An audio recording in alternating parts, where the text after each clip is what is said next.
Voilà, mon ami le Rav Nakash, il m'a donné le zrout de venir parler devant vous. Bémet, je vois ça comme un très très grand zrout. Tavarlo Pachout, c'est pas simple. Je connais pas l'histoire, je connais pratiquement personne ici, mais j'imagine que chacun il a fait un pas très très grand pour venir de France et venir dans un endroit entre guillemets s'enfermer dans les quatre murs d'un Beth Midrash. C'est entre guillemets, Kamouvan, c'est pas la vérité, mais de temps en temps ça prend du temps à le comprendre. Donc pour moi c'est un très grand route et voilà, on va parler de la période dans laquelle on se trouve en ce moment, la période des Shovavim. C'est quoi Shovavim? Donc Shovavim, c'est les Rashi Tevot des parachiotes qu'on est en train de lire. Shovavim, Shemot, Vaera, Bo, Beshalach, Yitro, Mishpatim. Les 6 semaines qu'on a devant nous. En fait, c'est une période très importante pour nous. En fait, c'est comme ça. De la même façon que Elul et la Seret Yemei Tshuva, c'est une période qui est faite pour faire Tshuva sur l'ensemble de la Avodat Hashem. Pendant Shovavim, c'est la même idée. C'est une période qui est faite pour la Tshuva, mais au lieu que c'est pour l'ensemble de la Avodat Hashem, c'est pour tout ce qui est kashour au sujet de la Kedusha. Donc quand je parle de la Kedusha, d'accord, on parle de tout ce qui est lié aux interdits de Tzniut. D'accord? Ça inclut tout. Les gens de temps en temps ils pensent que ça parle que des choses plus graves que d'autres. D'accord? Donc Zera Levatala. Tout le monde comprend ce que je dis, que Zera Levatala. Tout le monde comprend ce que c'est? Michel, celui qui est non, il lève la main, comme ça je peux répondre. Zera Levatala. Donc sortir de la semence en vain. D'accord? Donc en général, on pense que Shovavim, c'est pour cette faute-là. C'est faux. Shovavim, c'est pour l'ensemble de tout ce qui est lié à la Kedusha. C'est vrai qu'une des choses, c'est Zera Levatala, et c'est vrai que c'est une des choses les plus graves, mais ça on comprend encore plein de choses. Tout ce qui est lié à la Tzniut. Qu'est-ce que je regarde? À quoi je pense? Qu'est-ce que je lis? Qu'est-ce que j'entends? C'est la période, en fait c'est le Elul. Maintenant là, les 6 semaines qu'on a devant nous, c'est le Elul pour faire Tshuva sur ces choses-là. Maintenant, je vais faire un petit historique. Nous, on sait pourquoi Elul et les Aseret Yemei Tshuva, c'est un temps de Tshuva. C'est les 40 jours où Moshe Rabbeinu il est monté pour la dernière fois. Pendant 40 jours, il a prié à Hachem. Et Hachem, au bout de 40 jours, il a dit Salarti Kidvarecha, Ba'az Haya Yom Kippour. Et donc, cette influence-là qu'il y a eu à l'époque, il y a 3000 ans, elle revient chaque année pendant ces 40 jours-là. Donc, chaque année, pendant ces 40 jours-là, nous, on refait Tshuva. Il y a une grande siyata d'Ishmaïa, une grande aide d'Hachem dans ces jours-là. Donc ça, on comprend pourquoi à Elul il y a eu ça. Pourquoi maintenant à Shovavim il y a ça? Alors, en fait, ça c'est écrit dans le Hari, que Adam Arishon, quand il a fait la faute de manger du fruit interdit, alors, top, il y a eu toutes les punitions que Hachem a dit. Maintenant, à partir de ce moment, c'est comme ça, et comme ça, et comme ça, et comme ça. Il a décidé de faire tchouva. Une des choses qu'il a fait pour faire tchouva, c'est qu'il s'est séparé de sa femme pendant 130 ans. Pendant 130 ans, il ne s'est pas approché de sa femme. Le Hari dit que pendant ces 130 ans-là, de temps en temps, il avait un accident nocturne. D'accord? Donc du Zera Levatala qui sortait pendant qu'il dormait sans faire exprès. Et dans le Zera, il y a des Neshamot Kedoshot, des âmes pures. Si ça va, si c'est dans le cadre du mariage et que ça va, que de là va sortir un enfant, c'est super. Quand ça sort en vain, alors il y a un problème, parce que les âmes pures, elles sortent, et elles sont attrapées, parce qu'on appelle la Sitra Achara, par les forces de la Touma.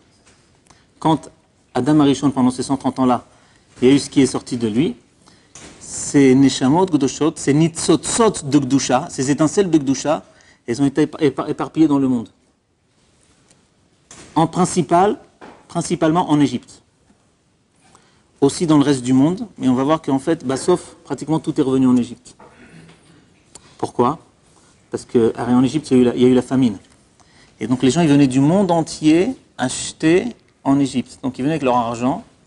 Comment ça s'est passé, je ne sais pas exactement, mais dans l'argent, il y avait les nitzotzot. Donc même celui qui était, on va dire, je ne sais pas moi, en Syrie, il allait en Égypte avec son argent, donc il prenait dans son argent les nitzotzot de Gdusha qu'il y avait en Syrie, il les amenait en Égypte. En fin de compte, pratiquement toutes les nitzotzot de Gdusha qui sont sorties de Adam Arishon, et qui sont dans la Touma, elles sont retrouvées en Égypte. C'est pour ça que Yosef, par exemple, dans la paracha, quand il parle de l'Égypte, il appelle ça Ervat Haaretz. Ervat Haaretz. Donc, le sens simple, c'est que c'était un makom qui était... Enfin, il y a deux sens simples, mais un des sens simples, c'est un makom qui était paroutz. Il y avait beaucoup de manque de tniout là-bas. Ervat Haaretz, Erva, Milachon Erva, Milachon... comment on dit Erva? La débauche. Mais dans un sens plus profond, Erva Haaretz, en fait, c'est que la Erva, c'est l'endroit où normalement il y a la semence qui va. Là-bas, comme il y a eu toutes les nitzotzot de Gdusha, pratiquement toutes les nitzotzot de Gdusha de Adam Rishon, qui sont allés en Égypte, donc l'Égypte s'appelle Ervat Haaretz. Et le tafkid du Ham Israël, le tafkid, le but, le rôle. Le rôle du Ham Israël, c'est de sortir ces nitzotzot de Gdusha, qui sont dans la Touma, et de les ramener à la racine de la Gdusha. C'est B'etzem le Tikkun HaOlam.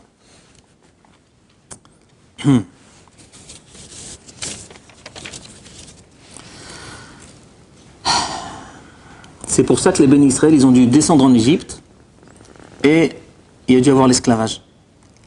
Avec l'esclavage, qui travaillait dans la matière et qui descendait très très loin dans la matière, Bachomer ou Bilvenim, toute la journée en train de remuer la boue, etc., la avodat parer, c'était en fait une façon de retirer la Gdusha, les nitzotzot de Gdusha, des forces impures. Il y a une autre façon de faire. On va le voir tout à l'heure, c'est avec la Torah. Mais à l'époque, il n'y avait pas encore la Torah. La seule façon de le faire, c'était par le shirboud. C'est pour ça qu'en fait, de façon plus profonde, la raison pour laquelle les bénis Israël ils sont descendus en Égypte, et il fallait qu'il y ait un shirboud, c'est parce que c'est eux qui ont ce tafkid là, c'est eux qui ont le rôle de sortir toutes les nitzotzot de Gdusha. Et les nitzotzot de Gdusha, ils étaient en Égypte. C'est pour ça que, après, quand ils sont sortis d'Égypte, Béhémet, alors il y a écrit qu'ils ont demandé, qu'ils ont pris toute la richesse d'Égypte. Ils sont sortis avec des trésors. Alors le sens simple, c'est qu'ils sont sortis avec plein d'or et d'argent. Mais dans un sens plus profond, c'est qu'ils sont sortis là-bas avec toutes les nitzotzot de Gdusha qu'il y avait en Égypte. Ils ont vidé l'Égypte des nitzotzot de Gdusha. Le shiaboud est terminé. Il n'y a plus besoin. Ça y est, le rôle il a été accompli. Il n'y a plus besoin, on peut sortir. Donc en fait, le tikkun du Zera Levatala qu'il y a eu chez Adam Arishon, en fait, il a été réparé par les bénis Israël pendant ces parachutes-là.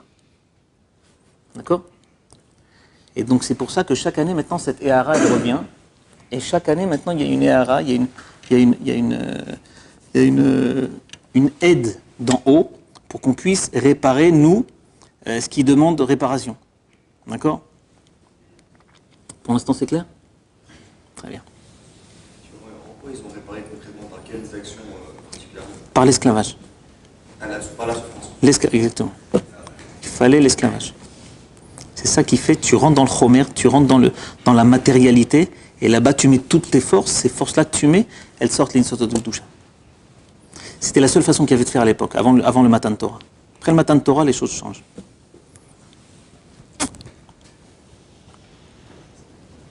Voilà. Donc ça, c'était un petit peu l'historique, pourquoi c'est la période dans laquelle on fait tchouva, sur ces choses-là. Deuxièmement, avant de passer à l'émarassé, qu'est-ce qu'il faut faire pendant cette période-là?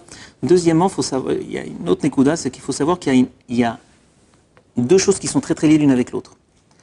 La tsniout, toute la gdusha, c'est très lié avec la bracha et le shefa.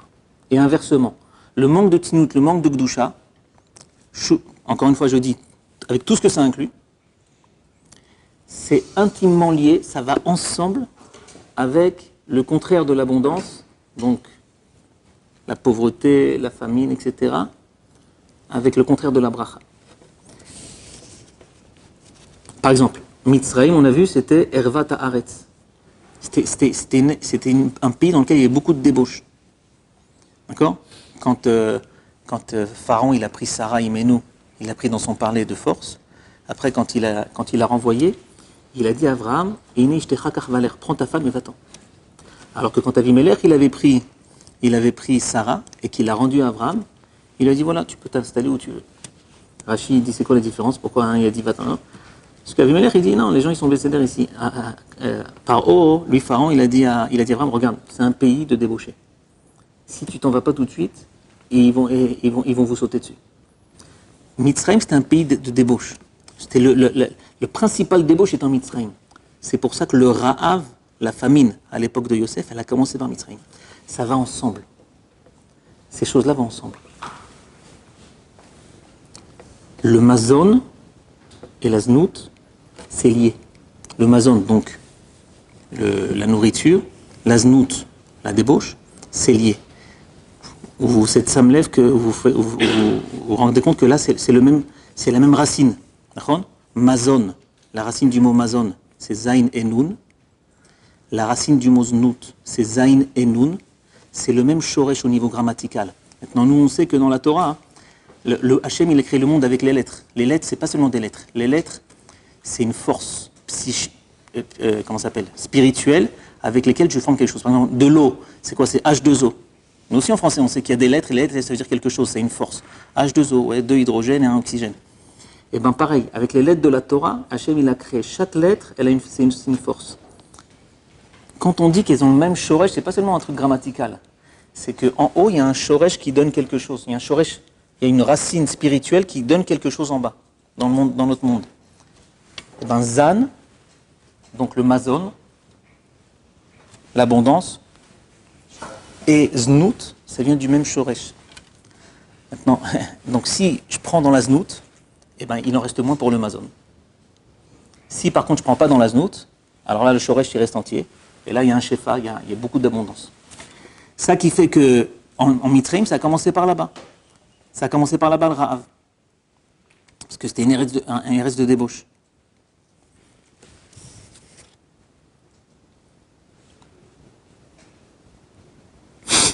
Soit dit en passant, il y a une Gemara dans Gittin qui dit qu'une fois, de façon inattendue et de façon très très très violente, il y a eu une hausse des prix terrible. Hausse des prix terrible. Alors à l'époque, ceux qui gouvernaient le Ham Israël, c'était pas ceux d'aujourd'hui, c'était Chachmei Israël, c'était les Gdolei Hador. C'est pas comme aujourd'hui. Aujourd'hui, quand les prix montent, alors qu'est-ce qu'on fait? Enfin, qu'est-ce qu'ils font les gens? Ils font des manifestations, ils vont devant le ministère de la comment ça s'appelle, du Trésor, ouais, et ils vont devant Bibi et tout ça, ouais, en pensant qu'ils vont les aider. D'accord? Alors, top, moi je vous dis, vous êtes encore jeunes, mais je vous dis tout de suite, laissez tomber, ça marche pas. Ça marche pas et ils aident pas.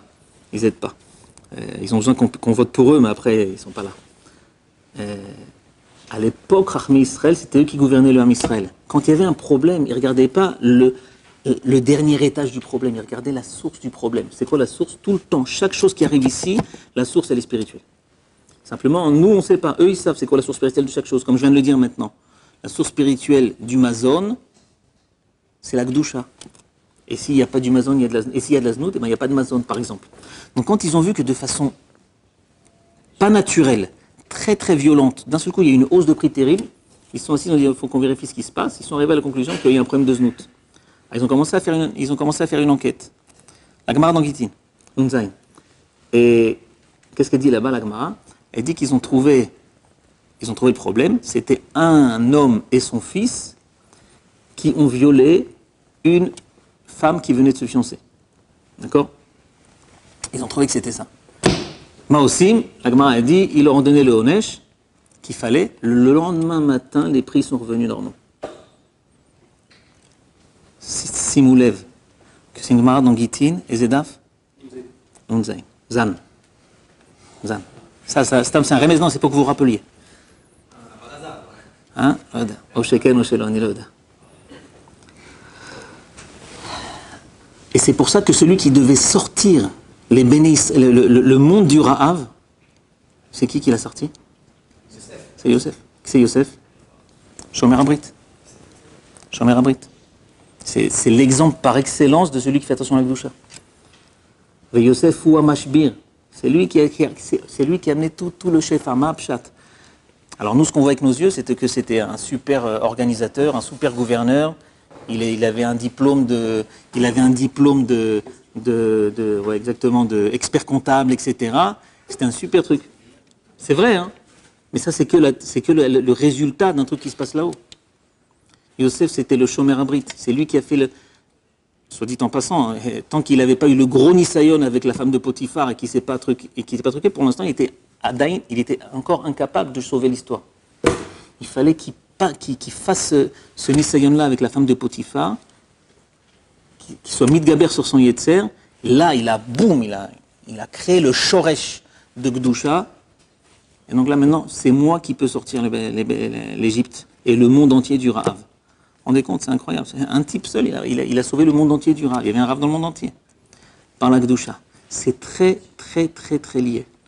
Si vous regardez autour de vous, regardez, d'ailleurs, je vais vous dire un truc.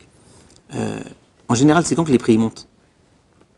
En général, les prix montent quand il n'y a pas assez de produits et il y a beaucoup de demandes. S'il y a plein de produits, s'il y a plein. Au niveau, là, je parle économique. Au niveau économique, quand il y a plein de produits, bah, ça va, c'est pas très cher. L'eau, c'est pas très cher. C'est quand que ça devient cher, c'est quand ça devient... Plus ça devient rare, plus c'est cher. Dans notre génération, il y a un truc très bizarre qui se passe. Il y a une abondance terrible, mais les prix n'arrêtent pas de monter. Sans arrêt. C'est bizarre. De façon naturelle, c'est pas compréhensible. Ça marche pas comme ça, normalement. Alors, je sais pas qu'est-ce qu'ils disent au niveau naturel. Je sais pas comment ils expliquent ça. Mais au niveau de ce qu'on est en train de parler maintenant, c'est très compréhensible. Puisque ce qui entraîne la hausse des prix, c'est parce qu'il y a de la demande ou il n'y a pas de demande. C'est parce qu'il y a de l'offre ou il n'y a pas d'offre. C'est ce qu'il y a de la Gdusha ou il n'y a pas de Gdusha. Or, aujourd'hui, le problème de la Gdusha, c'est un problème très, très, très sérieux, beaucoup plus sérieux que toutes les autres générations. Depuis qu'ils ont amené les smartphones et les cousins et toute la famille. D'accord ? C'est sûr que le problème de Gdusha qu'il y a aujourd'hui, il n'y a jamais eu avant. Avant, quelqu'un, enfin je sais pas quel âge vous avez, mais vous m'avez l'air relativement jeune. Ceux qui comprennent là maintenant, c'est ceux qui sont vieux comme moi, voire plus. Quand il n'y avait pas de smartphone, quelqu'un pour faire une bêtise, il fallait qu'il fasse du travail. Et encore plus avant que je naisse. Alors là, Birklal, il n'y a même pas de télé à la maison, etc. Mais aujourd'hui, le type, il a ça dans la poche, il est dans son lit, autant qu'il veut. Il y a un problème terrible de Gdusha aujourd'hui. Et aujourd'hui, bizarrement, bien qu'il y ait une abondance terrible, il y a des prix qui n'arrêtent pas de monter. Ça n'arrête pas de monter sans arrêt. D'après ce qu'on dit, c'est très compréhensible. Parce que quand on dit que le mazon et la znout c'est lié, quand on dit qu'il y a pas, quand il y a de la znout, il n'y a pas de mazon, c'est pas forcément qu'il n'y a pas de mazon, c'est qu'il y a du mazon. Mais tu peux pas l'acheter, il est trop cher. Il faut se serrer en deux comme ça, il faut truquer. Donc voilà. Donc ça, nous ce qu'on a dit pour l'instant, c'est deux choses. On a fait l'historique de Shovavim. Ouais, pourquoi que c'est la période de Tchouva sur tout ce qui est la ligne Gdusha. Et on a expliqué comment c'est né avec le Adam Arishon, etc. Et la deuxième nikuda qu'on a dit, c'est que c'est très très lié dans le Shoresh Rouhani, dans les racines spirituelles. L'un est lié avec l'autre. L'abondance est liée avec la Gdusha. La pauvreté est liée avec le manque de Gdusha. Voilà. Donc je ne sais pas parmi vous ceux qui ont un rêve d'être riche, mais celui qui rêve d'être riche, la meilleure façon de faire, c'est d'être très fort en Gdusha. Là, il aura tout sur un plateau d'argent.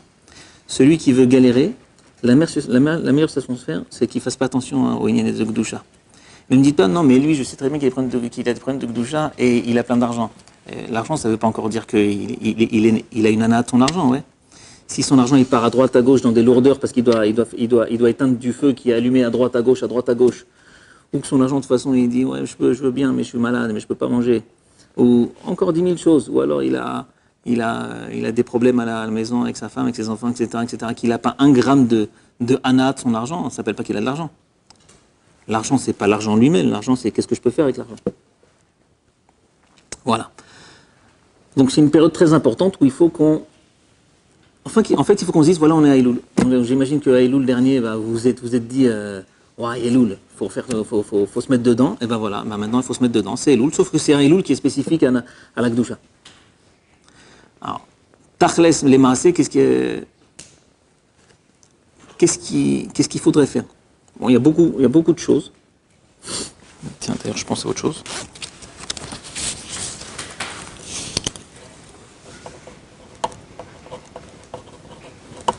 Il y a beaucoup de choses.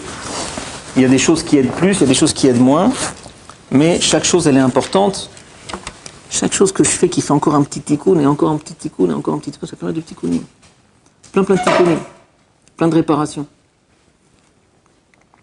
Bon, alors bien sûr, Kodem Kol, bah, on est en Elul, alors il faut faire tchouva. D'accord, faire tchouva sur ces trucs-là. C'est quoi tchouva? Davarishon, premièrement, il faut arrêter les bêtises. Encore une fois, quand je parle de Gdusha, c'est un ensemble. Je ne parle pas de Zera Levatala, je parle de tout ce qui est Kashur avec Gdusha. Aujourd'hui, il y a une grosse épreuve de Shmirat Hainaim, de faire attention à ce que les yeux y voient. C'est très à portée de main. Donc là, il faut réfléchir comment on fait pour régler ce problème de Shmirat Hainaim. Donc premièrement, c'est tchouva. C'est tchouva. Klomar, d'abord, il faut que j'arrête. Alors bien sûr, il y a vidou, il y a harata. Mais d'abord, il faut arrêter, parce que si je fais le vidou, il y a la harata alors que je continue. Alors c'est tovel vesheret ve'ado, le type il va au mikveh, il a encore un truc un peu dans la main, ça sert à rien. Bon, ça c'est Begadol, c'est sûr, c'est évident, c'est un Elul, il faut faire tchouva. Je dis pas dans l'ordre les choses qui peuvent nous aider là-dedans, je vais les dire dans le désordre. Mais par exemple, l'Imoud Torah, c'est un truc terrible. C'est un tikkun terrible à tous les Nyenik Gdusha. Tous les Nyenik Gdusha. C'est vrai que dans le Zohar, il y a écrit, alors ça c'est dommage parce que les gens sachent qu'il y a écrit dans le Zohar, mais après ils ne savent pas la suite. Dans le Zohar, il y a écrit que sur Zera Levatala, il n'y a pas de tchouva.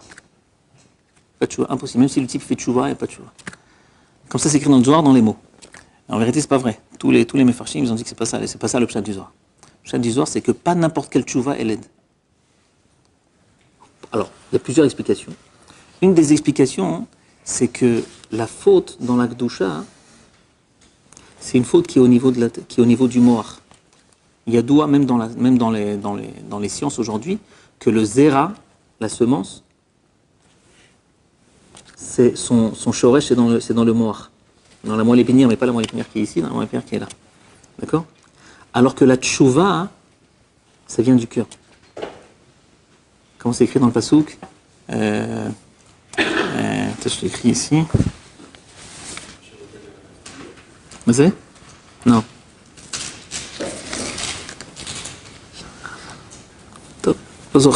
Un passouk important de tchouva, que là-bas il écrit que la tchouva est dans le cœur. Yachol c'est pas ça que j'étais, aval yachol c'est pas ça que j'étais mitkaven, aval gam yachol yot, yachama katouche c'est une tchouva. Donc en fait, le problème il est là, alors que la tchouva elle est là. Elle est plus basse, elle n'arrive pas au problème. Donc elle peut être metaken, mais c'est pas metaken tout le problème. Pour être metaken, il faut arriver au moir. Comment on fait pour arriver au moir? Eh bien on est l'omet Torah. On se casse la tête. Donc il y a écrit que le Limud Torah c'est un tikkun atsum me'od asa. Bifrat, à plus forte raison, le Limud Torah be'ayun. Donc quand je dis be'ayun à kavana, pachout, chacun à son niveau, je me casse la tête. Je comprends pas, et ben je dis pas je comprends pas, là j'ai continué, on s'en fout. Non, je me casse la tête. Et écoutez bien ce que je dis, hein. Même si je me casse la tête et en fin de compte j'ai pas compris, c'est pas grave. Parce que je me suis cassé la tête. Donc j'ai enlevé, j'ai brûlé des problèmes qu'il y avait là.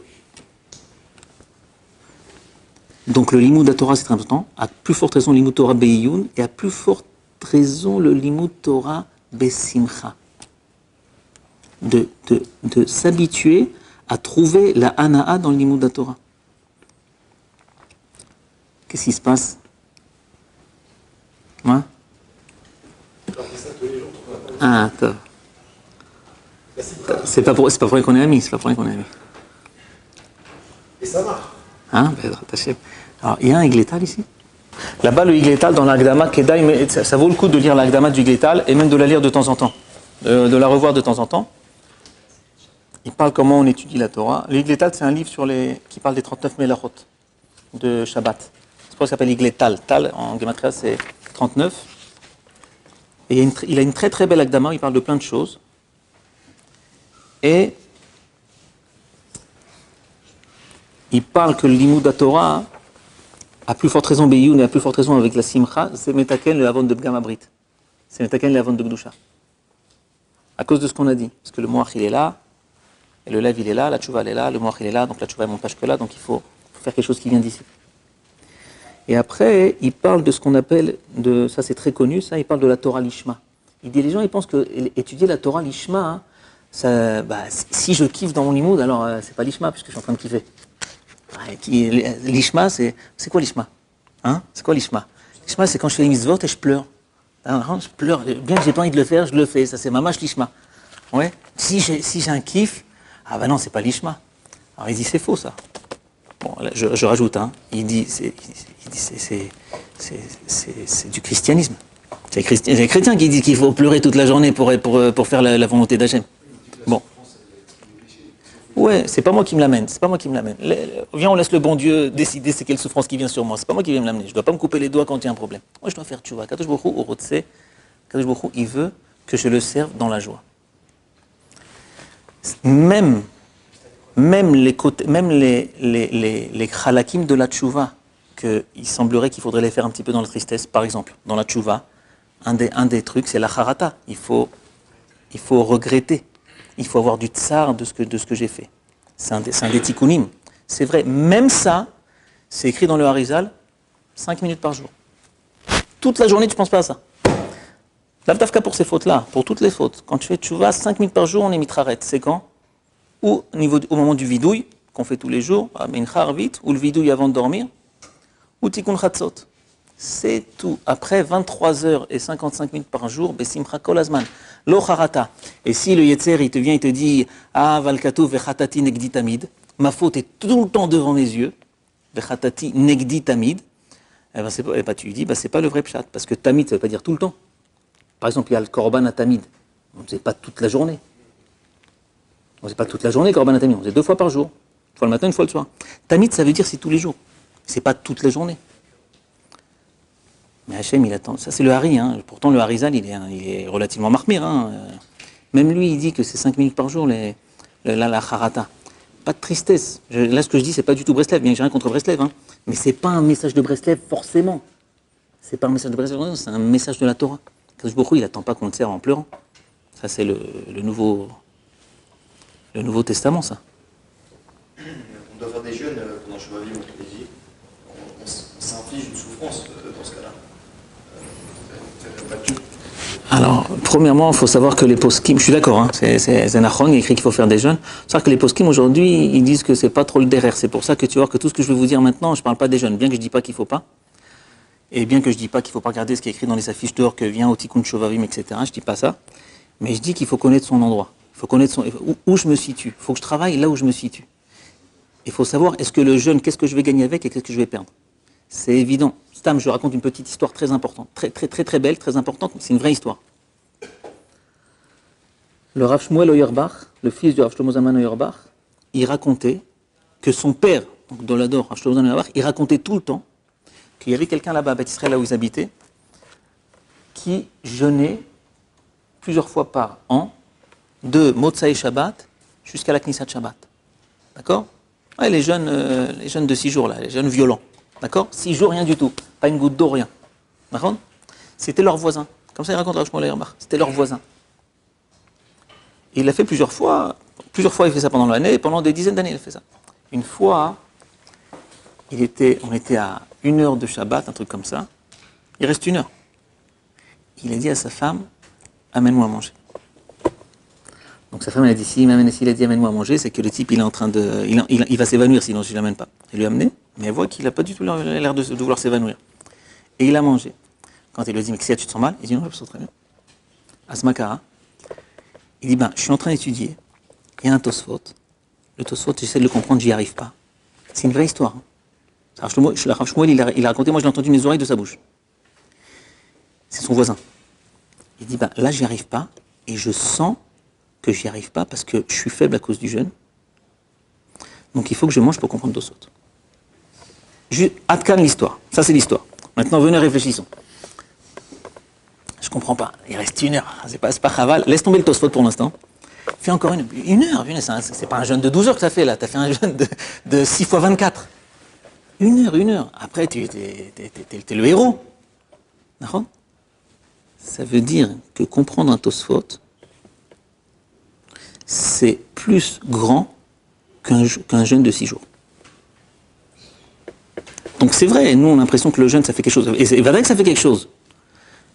Mais il y a des choses qui vont beaucoup plus loin. Donc si maintenant, pour répondre à ta question, si maintenant mon jeûne, et je pense qu'aujourd'hui c'est pratiquement le cas de pratiquement nous tous, si mon jeûne il fait que dans ma Avodat Hashem, eh ben, ça ne marche pas comme si j'avais mangé, alors c'est pas Kedai. C'est pas Kedai. Bien sûr, si de toute façon je ne fais rien de la journée, et je suis au lit et je ne fais rien, de toute façon j'étudie pas, alors ok, vas-y jeûne. De toute façon ça ne te dérange pas, tu es en train de dormir. Mais si le type pour ça il va devoir descendre du Limud Torah, c'est Chaval Meod. Voilà, je reprends maintenant où on en était. Donc il dit la Torah Lishma, quand j'étudie la Torah et que je suis heureux dans ma Torah, c'est Torah Lishma. Ça n'a rien à voir avec la Torah Lishma. Pire que ça, c'est la Tzura de la mitzvah. Par exemple, quand je mets mes tefilines, je dois être heureux, oui ou non? Oui. Quand je fais une autre mitzvah, je dois être heureux, oui ou non? Non. Ça fait partie de la mitzvah? Non.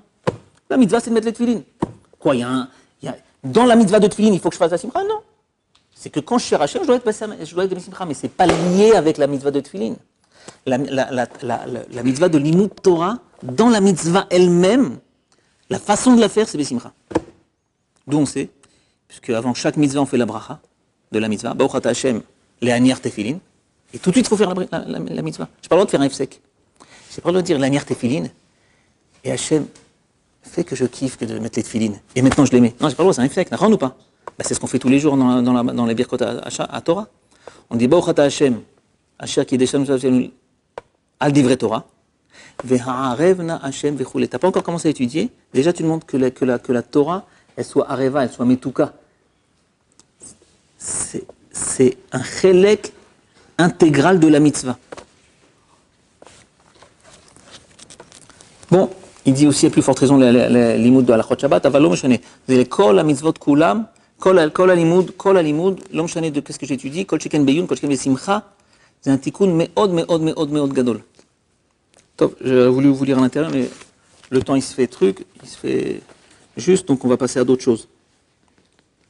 Autre tikkun מאוד חשוב, c'est les brachot. Katouf dans le Chida, et si je me souviens bien, il ramène ça du Hari, que de faire les brachot bekavana, c'est un tikkun atsum meod à tout ce qui est problème de Gdusha. Maintenant, brachot bekavana, il ne faut pas rentrer en lachatz. C'est quoi brachot bekavana? C'est je pense à ce que je dis, c'est tout. Baruch, c'est baruch, ata, c'est ata. On ne parle pas de kavanot ni du hari, ni du baba salé, etc. Bien sûr, plus les kavanot elles sont profondes, plus un tikkun. Je n'ai pas dit ça, je ne dis pas non. Mais je dis que je ne sais pas, moi je parle pour moi, peut-être pour vous aussi. Kavana pshuta. Akavana Apshuta. Je ramène encore une histoire du Rav Shlomo Zalman Auerbach, et ça c'est le Rav qui me l'avait raconté, que le Rav Shlomo Zalman Auerbach, quand il voulait se renforcer, quand il sentait qu'il devait se renforcer dans la Avodat Hashem, eh ben il prenait sur lui de se renforcer dans les brachot. Maintenant, brachot c'est quoi?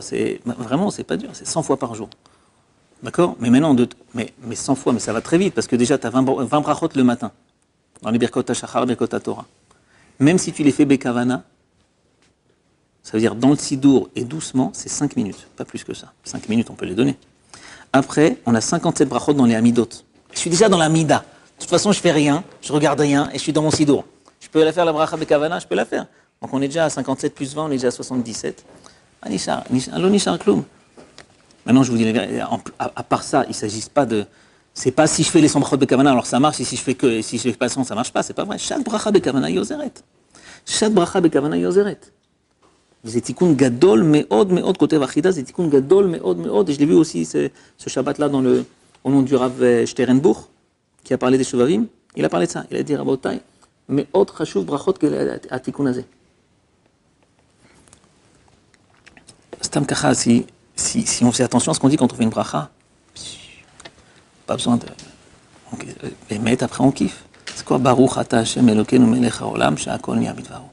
Baruch, c'est toi qui es la source de ce que j'ai devant moi maintenant. C'est toi la source, c'est toi qui me l'as donné. Ata, c'est que toi.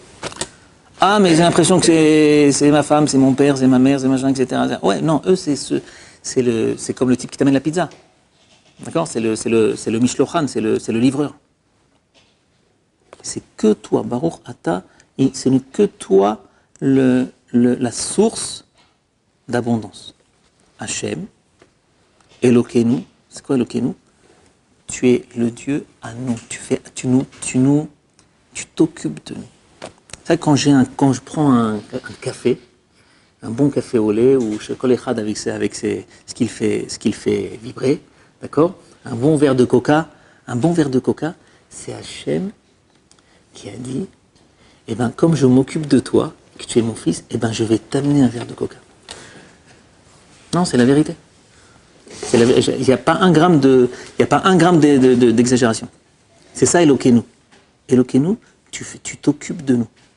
Melech haolam, she'akol niyeh bidvaro. Mais celui qui fait ça, même une fois par jour, il va changer sa vie. Même une fois par jour. Soit dit en passant, je vous donne le conseil. Commencez pas par les 100 brachot par jour. Commencez par une bracha par jour. Vous décidez laquelle. Tout le temps la même. Tout le temps au même moment. Pas au moins un moment dans la journée, je vais le faire. Décidez une bracha dans la journée, mais celle-là, vous la faites d'après toutes les règles de l'art. Fermez les yeux, vous pensez qu'Hachem, il est là, vous lui parlez, et tu lui dis, c'est toi et que toi qui m'as donné ça, parce que tu t'occupes de moi et tu m'aimes. Et tu manges. Commencez par une, pendant quelques jours, voire même peut-être 2-3 semaines, etc., en espérant après faire 2, faire 3, faire 4. C'est évident que la vie, elle va changer. C'est évident.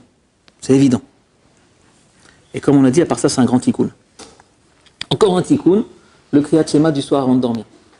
Le kriyat shema du soir avant de dormir, mais autre chouv. Donc il faut, avant de commencer le kriyat shema, avant de dormir le soir, alors il faut penser au moins la kavana pshuta de dire que ce kriyat shema, ce soit un tikkun pour la avon de Pgam Abrit. D'accord? Ça aussi, c'est metaken arbe meod. Maintenant, on va dire, ah, mais un seul schéma. Non, mais attends, un seul schéma, et demain et après-demain. Dis-moi, tu comptes pas quitter ce monde-là demain, non? T'as quel âge? T'as 20 ans, tu vas Bezrat Hashem au moins jusqu'à 80 ans. C'est ça la minimum, la moyenne aujourd'hui. Donc t'as 60 ans, disons 350 jours par an, disons, pour le calcul soit plus simple.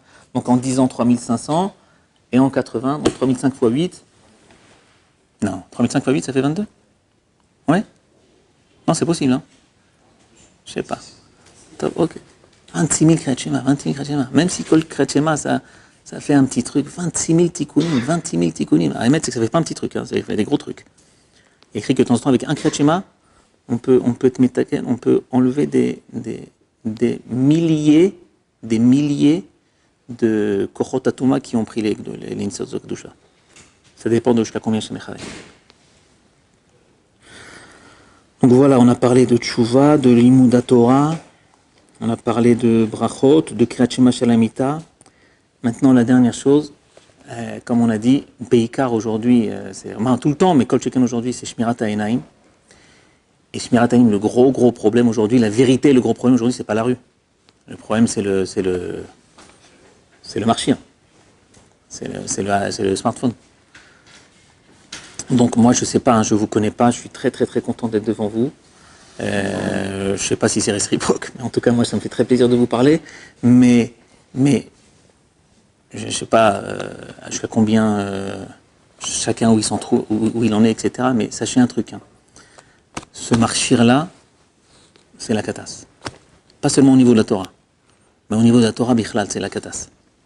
Donc, celui qui n'a pas encore mis un filtre, mais les vrais filtres, pas les filtres, que tout passe.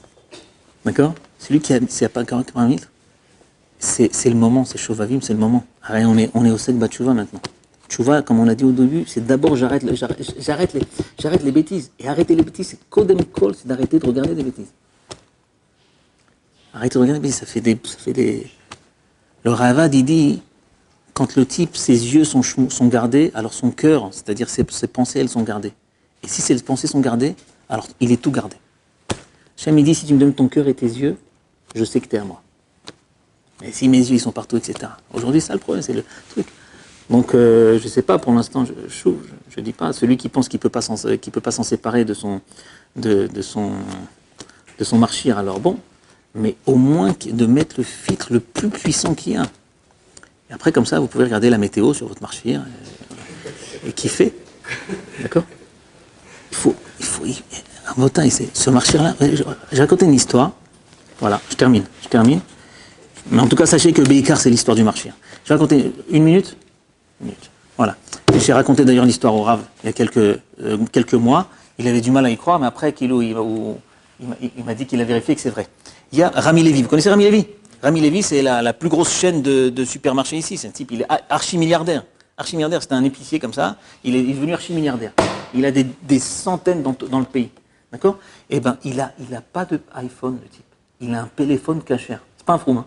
Bon, il est chômeur mitzvot, mais c'est pas un froum. Il a un téléphone cachère. Ils lui ont dit comment c'est possible. Et encore une fois, je vous dis, le Rav, il a vérifié. Le fils du Rav, il a vérifié. Il a demandé à Rami Lévy à ce moment, il a dit, ouais, c'est vrai. Il dit, pourquoi? Quel rapport cachère? Il dit, bah, c'est simple. Moi, je me suis fait une matara. J'ai un but. Mon but, c'est de devenir très riche. Pour faire ça, bah, je me suis dit, il faut que j'ouvre, il faut que machin, etc. Maintenant, je suis toute la journée avec les distributeurs, les machins, il faut que j'ai le truc. Il dit, non. J'ai vu que ce truc-là, Pachout, ça m'éparpille partout.